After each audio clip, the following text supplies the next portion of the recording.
The history of all hitherto existing society is the history of class struggles. From each according to his abilities, to each according to his needs. Feudalism declined as capitalism took its place as perhaps a more efficient system of producing resources, not necessarily distributing it equitably. During the Industrial Age, Karl Marx saw workers toiling in factories, but getting paid much less than what their products were selling for. While workers, the proletariat, got paid barely enough subsistence wages to keep them alive and reproduced, factory owners, the bourgeoisie, got the full value of what those workers produced. This alienation of their labor from the worker caused great resentment. In addition, they were alienated from their families and way of life, which drastically changed from feudalism. Their windings helped create a solidarity or class consciousness, where they felt an awareness or belonging to a class, and realized the invisible barriers to climbing the ladder. I heard that capitalists, the bourgeoisie, tried to discourage this class consciousness. Workers who felt they were in an exploited class might organize strikes or revolution, so it would be advantageous to the capitalists if workers felt they could climb the ladder. They would be kept at bay, placated. While theoretically anyone could participate in the capitalist system, only those with capital, money, could be in a position to own the means of production. This relation to production was much different for those who only had labor to offer. The surplus army of labor, some of who were unemployed, were ready to fill the slot of any worker who didn't conform. The worker becomes all the poorer the more wealth he produces, the more his production increases in power and size. The worker becomes an ever cheaper commodity the more commodities he creates. The devaluation of the world of men is in direct proportion to the increasing value of the world of things. Labor produces not only commodities. It produces itself in the worker as a commodity, and this at the same rate at which it produces commodities in general. This fact expresses merely that the object which labor produces, labor's product, confronts it as something alien, as a power independent of the producer. The product of labor is labor which has been embodied in an object, which has become material. It is the objectification of labor. Labor's realization is its objectification. Under these economic conditions, this realization of labor appears as loss of realization for the workers, objectification as loss of the object and bondage to it, appropriation as estrangement, as alienation. Oh, so much does the labor's realization appear as loss of realization that the worker loses realization to the point of starving to death. So much does objectification appear as loss of the object that the worker is robbed of the objects most necessary not only for his life but for his work. Indeed, labor itself becomes an object which he can obtain only with the greatest effort and with the most regular interruptions. So much does the appropriation of the object appear as estrangement that the more objects the worker produces the less he can possess and the more he falls under the sway of his product, capital. Here's how to accumulate capital. In other words, take it from the worker. If someone wanted a wooden spear and you're an expert carver, you would spend say an hour on finding a branch and carving the wood to make a spear. The other person could then give you something equivalent, like 2 fruit pies, which took an hour to gather and bake. This transaction results in net zero, or no leftover surplus. It is an equal barter. How then can you make these transactions result in a surplus?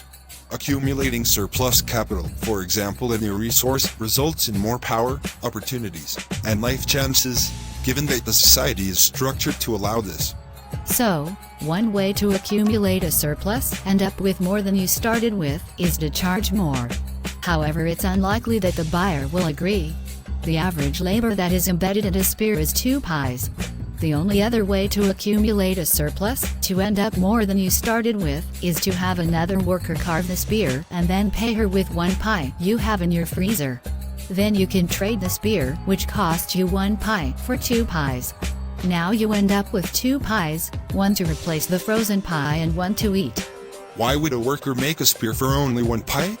Because the social structure, molded by the elite, prevents the proletariat, workers like her, from affording a business that can involve these transactions and accumulate profit. There's competition for jobs. The bourgeoisie wants to maintain this structure to ensure that workers will continue to work cheap. So you can accumulate capital, surplus labor, by paying workers less. In effect, they are giving up what they normally would have gotten, 2 pies, for expending that labor. The payment for the spear is split between you and the worker, because the worker agreed to work for half of the value of what she made. Let me tell you about the evolution from capitalism to socialism. 1. Workers get off the land into factories, trade labor for money. 2. Capitalists maintain a system where private property, factories, is owned, sell stuff for money, and no alternatives exists to subsist. Capitalist mode of production. 3. Proletariat share struggle of being exploited, creating a collective consciousness. 4. Proletariat's relation to the means of production is much different than the bourgeoisie's. 5. Proletariat is alienated from their labor, product, family, and self. 6. Eventually they reach a breaking point in revolt. 7. Have an interim dictatorship until the new system is in place. 8. Production and distribution is centrally planned to be more equitable. And 9. Factories still run but controlled by the workers. Okay, let's talk about social class. A class is a category of people with a common characteristic, and one which cannot be escaped easily. Marx's 2 classes were those with capital and those who were without. Those who fall into the working class would certainly be denied some access to resources. Society is now structured around making things, production, and use of capitalism to allocate these things. Marx thought that this disadvantaged the working class, who did not have capital to profit from production. Those with little capital or power can only work for subsistence wages and get taken advantage of by the rich class, bourgeoisie. The history of all hitherto existing society is the history of class struggles. Marx thought that the proletariat would eventually become angered enough to rise up in revolt, that this would be a natural course of events. Constant change is found in all economic, materialist systems, which is why this is called dialectical materialism. Another idea that Marx developed is the concept of false consciousness. False consciousness is a condition in which the beliefs, ideals, or ideology of a person are not in the person's own best interest. In fact, it is the ideology of the dominant class, here, the bourgeoisie capitalists, that is imposed upon the proletariat. Ideas such as the emphasis of competition over cooperation, or of hard work being its own reward, clearly benefit the owners of industry. Therefore, workers are less likely to question their place in society and assume individual responsibility for existing conditions. In order for society to overcome false consciousness, Marx proposed that it be replaced with class consciousness, the awareness of one's rank in society. Instead of existing as a class in itself, the proletariat must become a class for itself in order to produce social change. Marx and Engels 1848, meaning that instead of just being an inert strata of society, the class could become an advocate for social improvements. Only once society entered this state of political consciousness would it be ready for a social revolution. Workers of the world unite. You have nothing to lose but your chains. The transformation from capitalism to socialism could be sudden and violent, but for the benefit of the worker. Upon revolution, the means of production would be owned by the collective people, like a street, bus, or school would be. The bourgeois middleman would be gone with no one skimming profit off the top of selling what you make. From each according to his abilities, to each according to his needs. Everyone would contribute to the collective society. Initial interim leaders would be necessary to guide society into a new system. However, they would eventually go away. Along with the need for money, society would run like a family. While we would still need to work, workers would share a larger slice of the pie. Without the incentive of money/profit to produce or innovate, a form of flag waving might be necessary to motivate people. But how can we start change? Start a revolution? An effective revolution needs individuals who share a common injustice and can achieve some type of solidarity. David Little outlines the elements that Marx takes to be crucial in the formation of collective consciousness. The group needs to possess manifold relations to each other. There needs to be effective communication and transportation across space, not just local interaction. There needs to be a degree of economic interdependence. There need to be shared material conditions in the system of production. There needs to be an astute appreciation of the social and economic environment. And there needs to be organization and leadership to help articulate a shared political consciousness and agenda. Well, I think the leaders of the Soviet Revolution and other revolutions appear to have seduced peasants, not capitalist workers, into joining the cause. Thus the masses people needed to change and maintain were the wrong type and would not be able to carry the revolution through to the utopian end.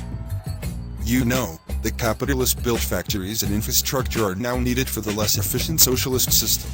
The means of production developed from a previously capitalist economy would be required to fulfill the people's material needs, as mentioned in the 10-point program. Tell me about this 10-point program in order to maintain this system. 1. There must be abolition of property ownership and land and application of all rents of land to public purposes. 2. A heavy progressive or graduated income tax. 3. Abolition of all right of inheritance.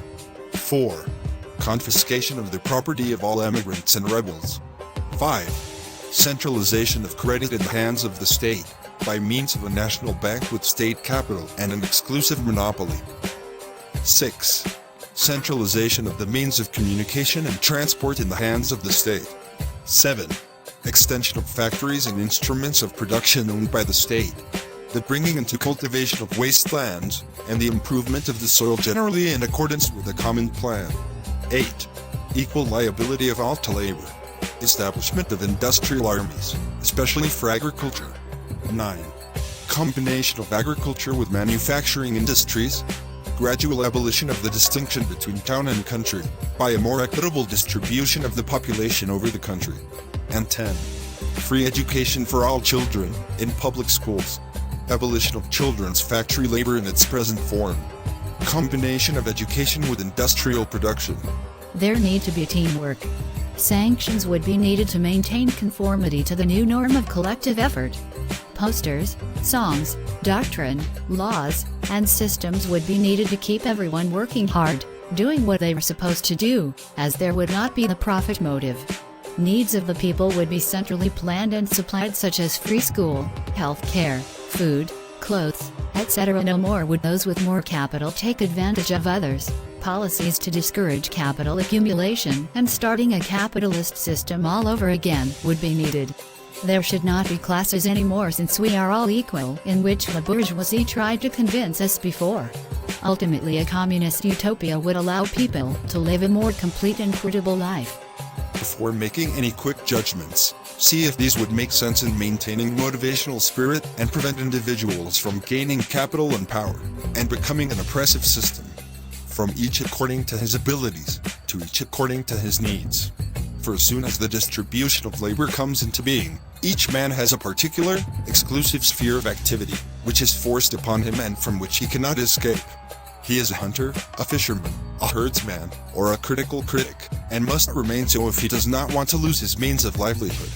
While in communist society, where nobody has one exclusive sphere of activity, but each can become accomplished in any branch he wishes, society regulates the general production and thus makes it possible for me to do one thing today and another tomorrow, to hunt in the morning, fish in the afternoon, rear cattle in the evening, criticize after dinner, just as I have a mind, without ever becoming hunter, fisherman, herdsman or critic.